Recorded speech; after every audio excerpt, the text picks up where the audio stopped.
Salve devs, aqui quem fala é Edson Maia.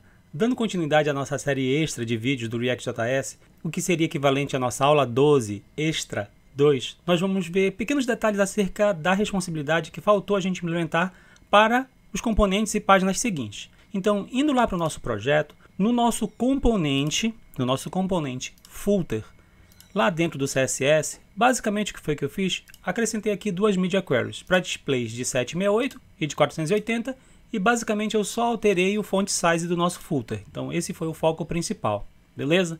Então porque quando a gente tiver telas menores a gente tem que diminuir o texto para que ele caiba ali, não fique muito montado e tudo mais, fique o mais alinhado possível. E nos nossos componentes que são correspondentes às nossas páginas, faltou a gente fazer ajustes de responsividade em algumas páginas especificamente. Por exemplo, na nossa página 404, nós não fizemos ajustes. Eu deixei como dica para vocês aí também. Então, dentro do JSX, uma coisa que eu fiz que é super importante foi substituir aquele fragment por uma section e definir um class name para a nossa section chamada page 404. E no CSS dessa nossa página 404, eu fiz aqui algumas formatações bem simples para responsividade. Definir largura, altura, display flex, flex direction column, align item center, justify content center. Beleza? Foque atenção nesses aspectos. O nosso título H2, que é o título 2, eu coloquei aqui um text align center também, para poder forçar mesmo de fato, para ele ficar sempre centralizado. E defini aqui pelo menos uma media query para dispositivos menores do que 768, focando atenção para a diminuição do texto. Então coloquei aqui uma media query para 768, mudei basicamente o font size do nosso texto vermelho, do texto grande, então basicamente o foco foi esse aqui. Nas outras páginas, basicamente você pode observar, seja a página sobre, a gente vai basicamente acrescentar a media query para que a gente possa trabalhar a responsividade. No caso da página sobre, eu coloquei aqui um padding block de 40 pixels na nossa section sobre para a gente poder ganhar um espaço um pouquinho maior nela, beleza?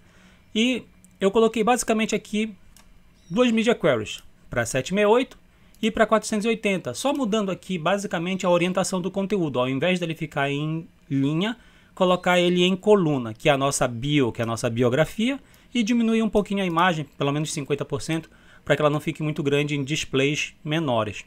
E também, obviamente, em mobiles eu fiz ali algumas pequenas modificações no tamanho do ícone e no espaçamento dos ícones. Isso da página sobre. Da página contatos, são pequenos ajustes, foram bem pequenos ajustes mesmo. Coloquei só duas media queries aqui, de 768 e de 480, mexendo em pouquíssimas coisas. Coloquei aqui um padding line, coloquei um gap entre os ícones.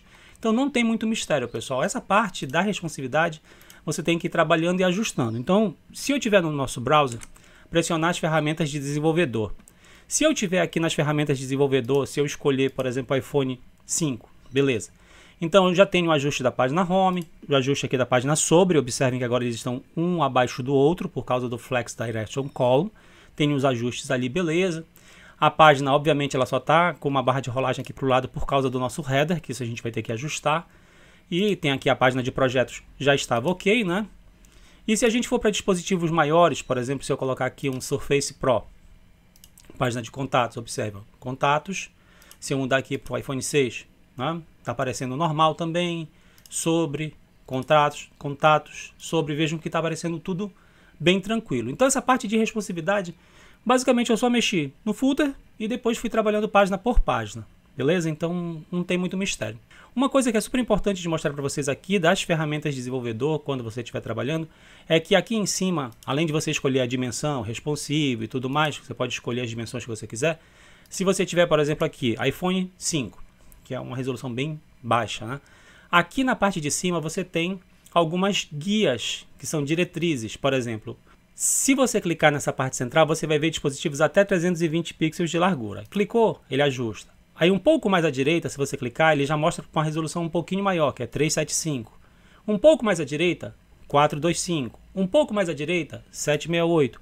Um pouco mais à direita, 1024. Ou seja, essas mesmas medidas que tem para a direita também tem para a esquerda. Então você tem aqui alguns displays para você ter uma referência, por exemplo.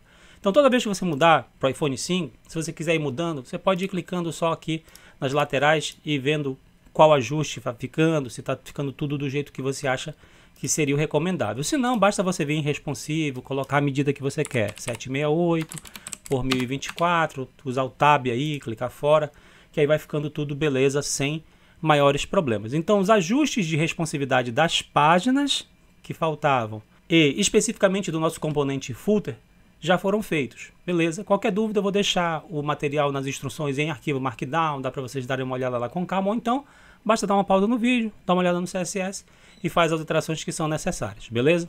Deixa eu só fechar aqui. Outro ponto super importante da aula, obviamente, é agradecer os comentários que a gente tem aí, né, do Paulo Dev, que sempre está acompanhando os nossos vídeos, sempre comenta, sempre curte, sempre entra em contato aí pelas redes sociais. O Michel Couto, que também acompanha aí há um certo tempo já o canal, já acompanha vários vídeos, sempre está comentando, sempre está curtindo. E também agradecer ao João, que trouxe aí uma dúvida bastante interessante, porque a gente trabalhou a ideia do conceito de responsividade, dando ênfase de desktops de tamanho padrão até 1440, 1280, para baixo, pensando depois em dispositivos móveis. Porém, existem dispositivos com resolução superior a 1440. E também a gente precisa trabalhar a responsividade nesses casos. Mas como eu deixei aqui no comentário, a gente tem que pensar no tipo de conteúdo que a gente vai apresentar, no display que a gente vai apresentar.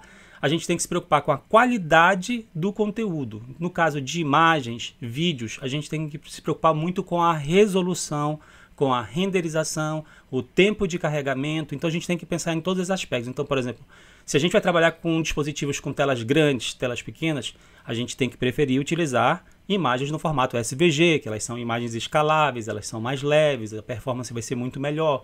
Então trabalhar com os formatos mais leves, formatos mais adequados e sempre primar pela qualidade.